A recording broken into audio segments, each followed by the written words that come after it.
Hello guys, how are you all? So, have you solved the quiz on alligation? It was an easy quiz, right? So, let's start with the questions. First, we'll start with the very first question. The question was, in what ratio must a person make 3 kinds of tea costing 60 rupees, 75 rupees and 100 rupees so that the resulting mixture when sold at rupees 96 per kg yields a profit of 20%. अब इसमें सबसे पहले हमें 3 cost price given है 60, 75, 100 और overall जो given है वो सेलिंग प्राइस गिवन है। तो हमारा पहला काम क्या है कि उस सेलिंग प्राइस से हमें कॉस्ट प्राइस फाइंड करना है। हमें गिवन है सेलिंग प्राइस है 96% जिसमें प्रॉफिट हो रहा है 20%। तो प्रॉफिट लॉस डिस्काउंट में आप सभी ने ये किया होगा कि अगर सेलिंग प्राइस जो है उस पे हमें गिवन है और प्रॉफिट परसेंटेज गिवन है तो हम कॉस्ट प्राइस कैसे फाइंड कर सकते हैं। 20% प्रॉफिट हो रहा है। 20% प्रॉफिट का बच्चे क्या मतलब है? 20% profit means 1.2 of CP, right. SP क्या है? 96 is equals to 1.2 of CP. तो यहां से सीपी फाइंड आउट हो जाएगा 96/12, दैट इज 80 रुपीज हमारे पास आ गया कॉस्ट प्राइस, राइट। अब इस क्वेश्चन को सॉल्व करने के मेथड क्या है? अगर हम एलिगेशन से देखें तो हमें इसमें 2 बार एलिगेशन अप्लाई करना पड़ेगा। पहले 60, 75 पे, 75, 100 पे, फिर उनका जो रेशो आएगा उनको कंबाइन करके देखना पड़ेगा कि कौन सा रेशो आंसर बन सकता है। बट वो मेथड बहुत ही लेंथी मेथड है, तो इसके लिए बेटर मेथड क्या है? To go with the options. देखिए फर्स्ट ऑप्शन है 1:2, 2:4। इसका क्या मतलब है कि पहली क्वांटिटी को लिया 1, दूसरी को लिया 2, तीसरी को लिया 4। तो देखिए 60 into 1 60, दूसरे का कॉस्ट प्राइस था 75, 75 into 2 150, 100 into 4 400 divided by total 4 + 2 + 1 7। अब मैं चेक करूंगी कि क्या यहाँ से ओवरऑल कॉस्ट प्राइस 80 आ रहा है या नहीं आ रहा। अगर 80 आएगा तो हमारा आंसर आ जाएगा, नहीं तो हम सेकंड ऑप्शन पे मूव करेंगे। 210 को ऐड करेंगे 610 डिवाइडेड बाय 7, ये 80 नहीं आ रहा तो ए ऑप्शन हमारा आंसर नहीं हो सकता। सिमिलरली बी के लिए चेक करेंगे। B is 3:7:6, 3:7:6। सो 3 को मल्टीप्लाई करेंगे 60 से 180, 7 को मल्टीप्लाई करेंगे 75 से 450 एंड देन 75, 525। 6 को मल्टीप्लाई करेंगे 600 से डिवाइडेड बाय 16। तो बच्चा ये तो एक ऑड नंबर आ रहा है जो 16 से वैसे भी विजिबल नहीं होगा, तो बी ऑप्शन भी आंसर नहीं हो सकता। सी ऑप्शन की तरफ चलते हैं। C option is 1:4:2। So 1 should be multiplied with 60, 75, 300 and 200 divided by 7। So 360 and 200 560। तो बच्चे ये देखिए इसका कॉस्ट प्राइस हमारे पास क्या आ गया? 80 रुपीज। तो यही हमें चाहिए था। तो दैट मीन्स हमारे फर्स्ट क्वेश्चन का करेक्ट आंसर क्या होगा? Option C. Clear?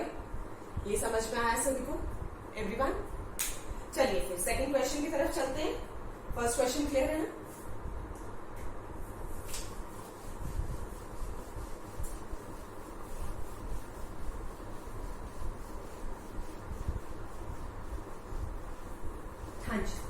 Second question देखिए क्या कहा गया है। 1 unit of X% alcohol is mixed with 3 units of Y% alcohol to give 60% alcohol. And if X is greater than Y, how many integral values can X take? अब देखिए बच्चा इस case में हम डायरेक्ट एलिगेशन अप्लाई करें। हमें सबसे पहले कहा गया कि फर्स्ट केस में X% alcohol है, सेकेंड केस में Y% alcohol है और ओवरऑल हमें चाहिए 60% alcohol। एंड हमें गिवन है X is greater than Y।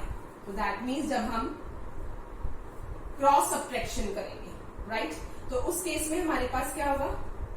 x - 60 and this will become 60 - y। बड़ी वैल्यू में से छोटी वैल्यू सब्ट्रैक्ट होगी।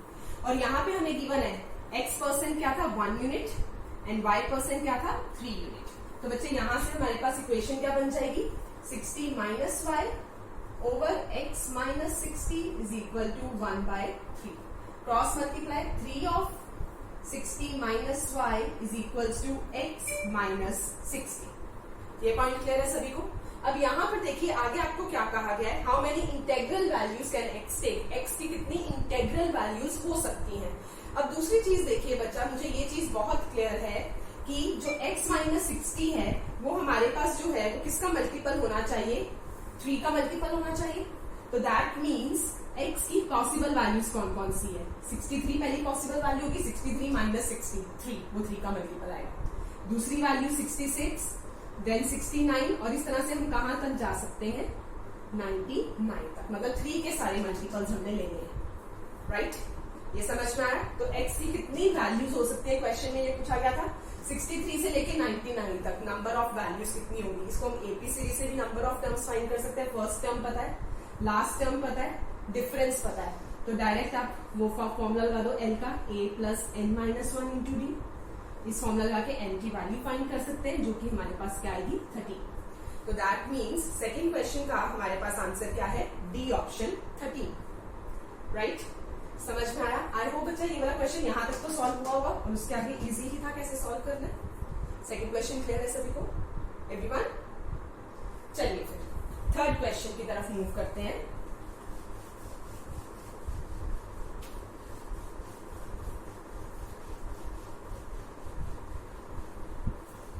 Third question is class A has boys to girls in the ratio 2:3, class B has girls to boys in the ratio 5:3।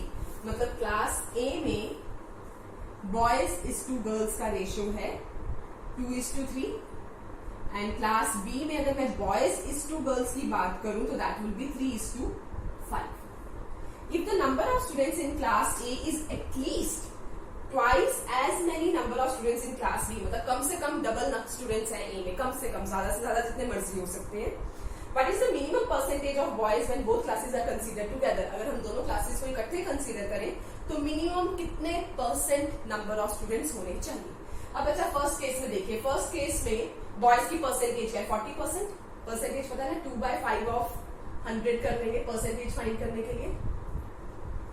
तो first case में boys की percentage है 40%, second case में 3/8 ऑफ 100 कर लेंगे, दैट इज 37.5%।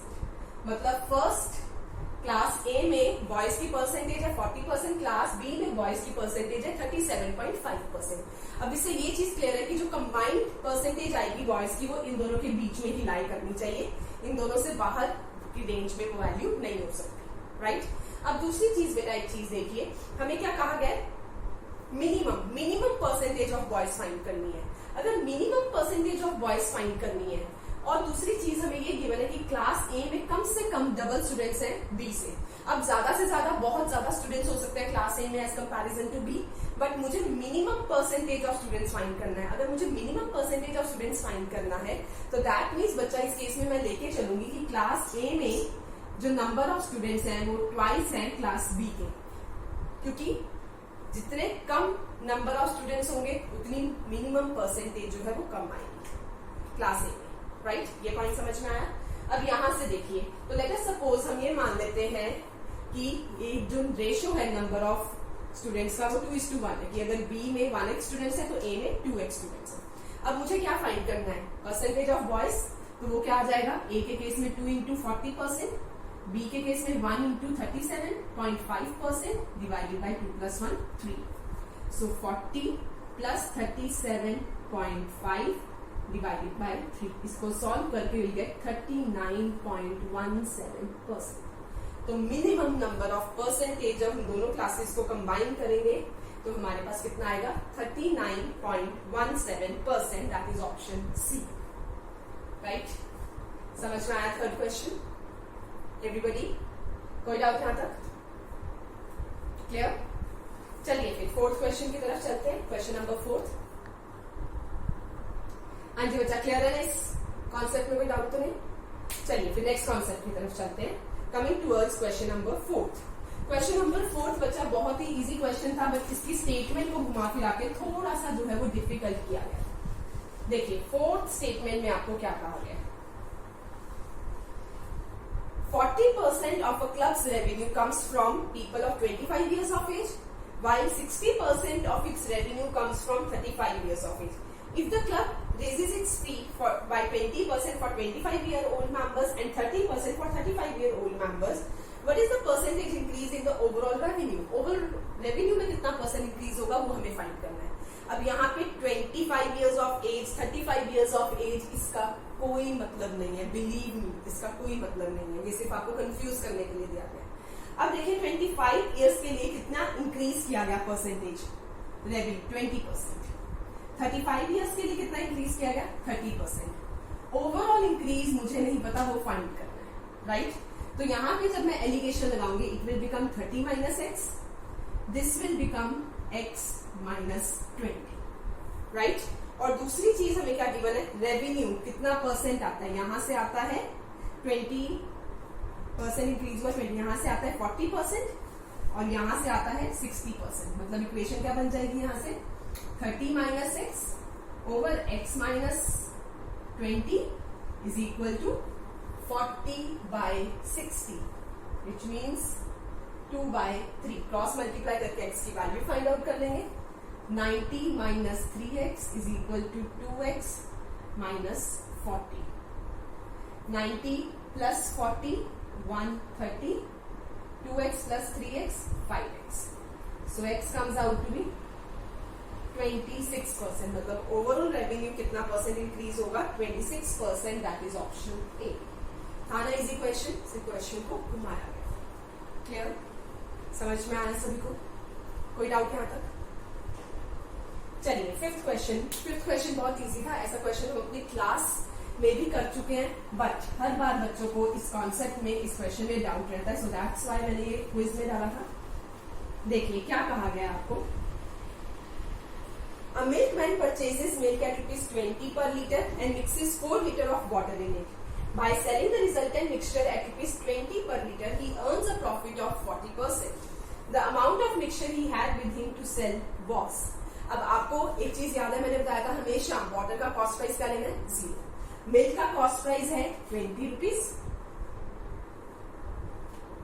वाटर का cost price लेंगे 0। अब मिक्सचर का कॉस्ट प्राइस नहीं, सेलिंग प्राइस गिवन है, तो पहले वहां से कॉस्ट प्राइस फाइंड करेंगे। अगेन वही same concept, SP is equals to 40% हो रहा है तो 1.4 ऑफ सीपी, एसपी गिवन है 20 is equals to 1.4 of CP. तो सीपी हमारे पास आ जाएगा 200/40 और 100/7 इज आर सीपी। तो यहां से एलिगेशन अप्लाई करेंगे, this is 100/7, this is 40/7, so here ratios comes out to be 5:2। मतलब मिल्क एंड वाटर की रेशियो क्या है, 5:2, जिसमें हमें वाटर की क्वांटिटी गिवन है 4 litre, which means 2x is equals to 4, so x comes out to be 2। अब हमें फाइंड क्या करना है, टोटल मिक्सचर कितना था, 5 + 2 7x था total mixture, where x is 2, 7 × 2 14, so answer is total mixture जब वो बेचने गया उसके पास कितना था, 14 litre, that is option C, right. समझ में आया यहाँ तक सभी को, एवरीवन? तो बच्चा यहाँ पे कंप्लीट होता है हमारा एलिगेशन का क्विज, राइट। किसी को कोई डाउट तो नहीं है बच्चा? अगर कोई डाउट है so do ask me, right. Thank you so much.